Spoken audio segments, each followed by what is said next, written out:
22 months. That's how long it had been since I signed the papers, handed back the key to the Rosedale house, and drove away with 2 suitcases and a coffee thermos that still smelled like his kitchen. 22 months, and I'd built something small but mine. A 1-bedroom in the annex, close enough to the hospital that I could walk on good days. A routine. A life that didn't require me to explain myself to anyone. I should have known it wouldn't hold. It was a Tuesday in February. The kind of cold that makes Toronto feel personal. Like the wind has something against you specifically, when Lily spiked a fever of 40.2. She'd been fussy all day, pulling at her ear, refusing the pureed sweet potato she usually loved. I'd chalked it up to teething. I'd told myself it was nothing. By 7 in the evening, when her breathing started to sound different, I stopped lying to myself and called a cab. Sick Kids was 40 minutes away in traffic. I held her against my chest the whole ride, her forehead burning against my collarbone. And I talked to her in the low, steady voice I used when I needed to convince myself everything was fine. You're okay. You're okay. I've got you. At triage, they took her temperature again, checked her oxygen, and moved us past the waiting room faster than I expected. That alone made my stomach drop. Fast in an emergency department is not a good sign. The admitting nurse was kind, mid-50s, efficient hands, the sort of person who has seen enough that almost nothing rattles her. She asked me the standard questions. Name, date of birth, allergies. And then, almost as an aside while she typed, she asked, "And the father, is he listed anywhere in her records?" We may need family medical history, depending on what we're looking at. I felt the room tilt. Not because it was a strange question. I understood it. Lily's platelet count had come back low on a routine blood draw 2 months earlier, and the pediatrician had flagged it as something to watch. If they were worried about it now, they'd want both sides of the family history. It was strange, because I hadn't written his name on anything. I'd been so careful, so deliberate. I'd filled out every form as a single mother, listed myself as sole guardian, checked every box that let me keep that chapter closed. And yet, somehow, in the transfer from the walk-in clinic in October, the one I'd gone to when I was new to the city and hadn't found a family doctor yet, his name was there. I must have been half asleep, or frightened, or both.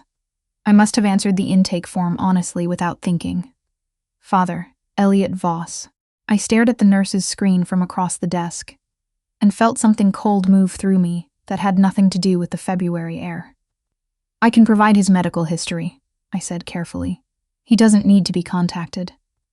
She looked at me with the kind of professional neutrality that doesn't quite hide the understanding behind it. Of course, but if there's a genetic component we're looking at, it can sometimes be faster too. I'll contact him, I said. Give me a few minutes. She gave me a small nod and stepped away to check on Lily's room assignment. I sat down in the plastic chair beside the triage desk, Lily in my arms, and I stared at my phone for a long time. Elliot Voss, 38 years old. Managing partner at a private equity firm on Bay Street. The kind of man who had a standing reservation at Canoe and a jacket for every occasion, and an opinion about everything that he delivered so calmly you sometimes forgot it wasn't optional. We'd been together for 3 years, married for 2. The divorce had been, as divorces went, civilized. No screaming, no lawyers threatening each other, just 2 people acknowledging in a conference room that they'd made a mistake and agreeing on the terms of undoing it. He'd been generous with the settlement. I hadn't contested anything. I just wanted out. What I hadn't told him, when I left, was that I was 8 weeks pregnant. I know how that sounds. I've had 22 months to sit with how it sounds, and I still don't have a clean defense. What I have is context, which is not the same thing, but it's what I've got. When I found out, we were already separated. He'd moved into the King West condo that had always been his bachelor investment property, and I was sleeping on my sister's pull-out couch in Oakville while we waited for the Rosedale house to sell. We hadn't spoken in 3 weeks. Our communication was going through a mutual friend who was too kind to refuse and too tired to keep doing it. And I knew, in the way you know things about people after 5 years of sharing a life with them, that Elliot didn't want children. It wasn't a secret. It wasn't even a conflict we'd had. Exactly, because I'd thought I didn't want them either when I married him. We'd agreed on that before the wedding, over a bottle of red wine at a restaurant in Yorkville that no longer exists. No kids. We were both career-focused, both a little selfish with our time, both honest about that. Except somewhere in year 2 of the marriage, something shifted in me that I couldn't explain and couldn't reverse. I started noticing babies on the subway. I started doing the math on my age in a way I never had before. I tried to bring it up once, just once, and the way he looked at me wasn't angry. It was confused, almost hurt. Like I'd suggested renegotiating the terms of something we'd agreed was settled. "That's not who we are," he said. "Not cruel. Just certain." So when I found out, sitting on my sister's bathroom floor at 6 a.m. with a positive test in my hand, I didn't call him. I sat there for a very long time. And then I made a decision that I have replayed approximately 10,000 times since. I decided to keep the baby. And I decided not to tell him. I told myself he wouldn't want to know. I told myself I was sparing him. I told myself a lot of things in those early weeks, and some of them were probably even true. But underneath all of it was something simpler and less defensible. I was terrified that he'd fight me on it, or that he'd try to be involved out of obligation, or, worst of all, that he'd look at our daughter someday with that same polite distance he reserved for things that didn't fit into his plans, and she would feel it. The way I had felt it, toward the end, I didn't want that for her. I moved to Toronto. I finished my residency at Mount Sinai. I had Lily in November, in a room with my sister holding one hand, and a midwife I'd only met twice holding the other. And when they put her on my chest, she looked up at me with dark eyes that were, unmistakably, her father's, and I held her so tight, the nurse had to gently remind me to relax my arms. She was the most real thing I'd ever done. And now she was in a hospital bed with an IV line and a fever that wasn't breaking, and I was sitting outside in a plastic chair about to call the man I'd spent 22 months pretending didn't exist. I dialed before I could talk myself out of it. If I thought about it any longer, I wouldn't do it. It rang 4 times. I was composing a voicemail in my head, clinical, detached, just medical history, please call me back. When he picked up, Vivienne. My name in his voice after 22 months of silence. That was the first thing. He said it the way he always had, like a statement, not a question. Certain that it was me before I'd said a word, like he'd been waiting. "Hi," I said. Very original. A pause. "It's 10:30 on a Tuesday. I know. You never call. I know." I pressed my hand flat against my knee to stop it from shaking. "I'm at Sick Kids. I need to ask you something about your family medical history." Another pause. Longer this time. "Why," he said slowly, "would you be at Sick Kids?" And there it was. The question I'd been running from for 22 months, arriving exactly as I'd always known it eventually would. Not with fanfare, not on my terms, but in a hospital waiting room at 10:30 on a Tuesday in February while my daughter's fever climbed. "Because," I said, and my voice came out steadier than I deserved, "I have a daughter. She's 14 months old. And she's sick, and they need your family history, and I stopped. Started again. Her name is Lily, and she's yours." The silence on the other end of the line was the longest of my life. I counted seconds without meaning to. 1, 2, 5, 8. "Say that again." His voice was very quiet. "You heard me, Vivienne." Something in his tone had shifted. Not anger yet, but the controlled stillness that came right before it, the way the air pressure drops before a storm. "Say that again." "I have a daughter," I said. "Her name is Lily. She's 14 months old. She was born in November, 14 months after I left. She has your eyes, and right now she has a fever of 42 and low platelets, and the hospital needs to know if there's any history of blood disorders on your side of the family." Another silence. Then, very carefully, "Are you telling me the truth?" "Yes, this is not something you—" "I know, Vivienne, I know." My voice cracked on it finally. "I know what I did. I know how this sounds. But she's sick and I need your help right now, and everything else. Every other conversation we need to have can happen after. Please." I heard him breathe. Once, twice, the sound of a man pulling himself back from an edge by sheer force of habit. "Blood disorders," he said at last. "My grandfather had ITP, idiopathic thrombocytopenic purpura, low platelets. They managed it without intervention, but it was there. My uncle had it too, milder." I closed my eyes. ITP was manageable. It was not the worst news. Thank you. Which hospital wing? What? Which wing? His voice was flat and precise. I'm 20 minutes away. You don't need to. Which wing, Vivian? I told him. He was there in 15 minutes. I don't know what I expected.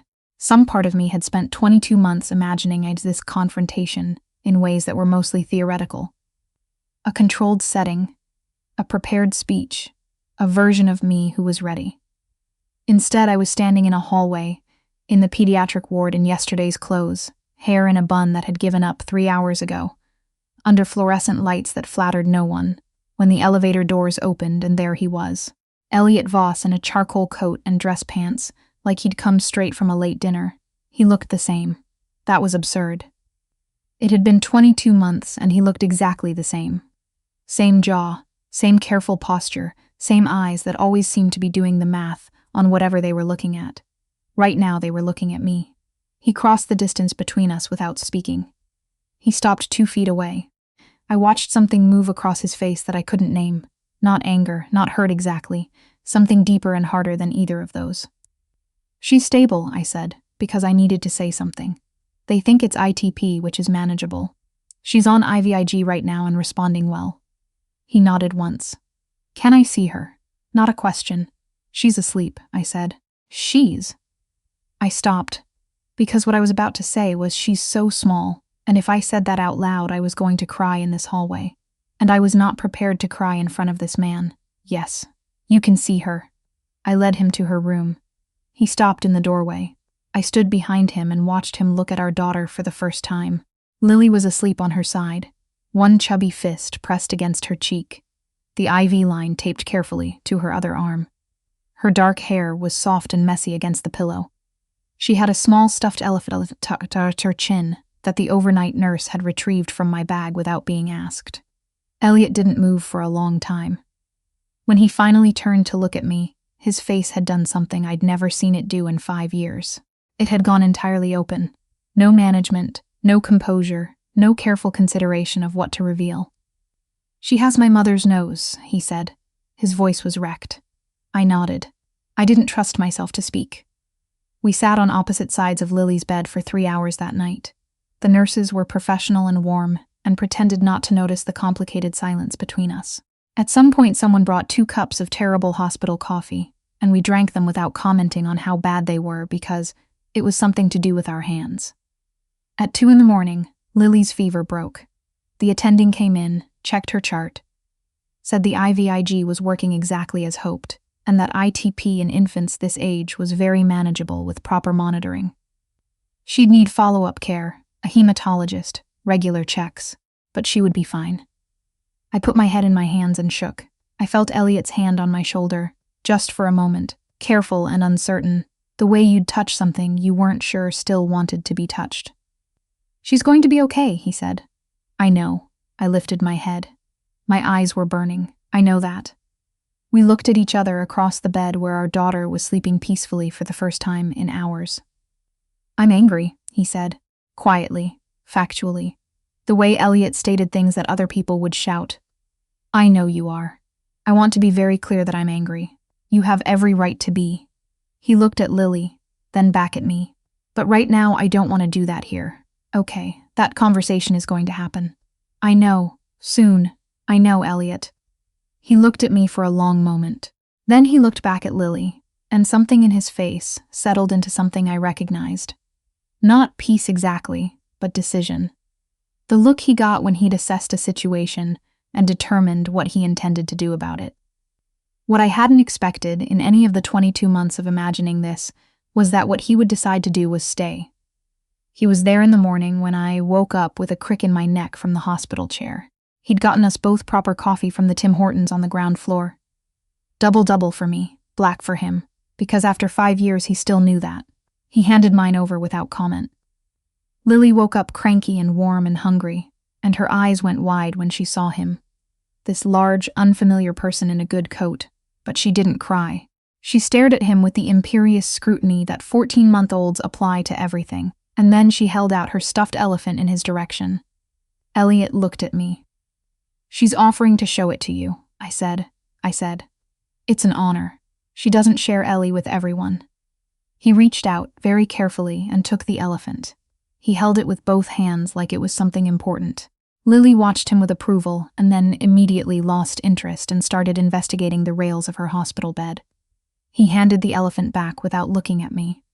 But I saw his throat move. The hard conversations came later. They had to. We had them in the hospital family room. Careful, difficult, honest in ways that our marriage, near the end, hadn't always been. I told him everything. The bathroom floor in Oakville, the decision I'd made and why. The 1,000 small rationalizations I'd constructed to justify it to myself. I didn't minimize any of it. I didn't ask him to understand. He listened without interrupting. Elliot had always been a good listener. It was one of the things I'd loved about him, and also one of the things that had sometimes made me feel like I was being assessed rather than heard. This time it felt different. This time he was just listening. When I finished, he was quiet for a moment. Then, "You were wrong. Yes. She's my daughter. I had a right to know. Yes, whatever you believed about what I wanted or didn't want, that wasn't your decision to make alone. I know that now." I met his eyes. I knew it then, too. I stopped. I was scared. I didn't do the right thing. I'm not going to pretend I did. He looked at me for a long time. "Why didn't you think I could change? People change." That landed somewhere quiet and deep.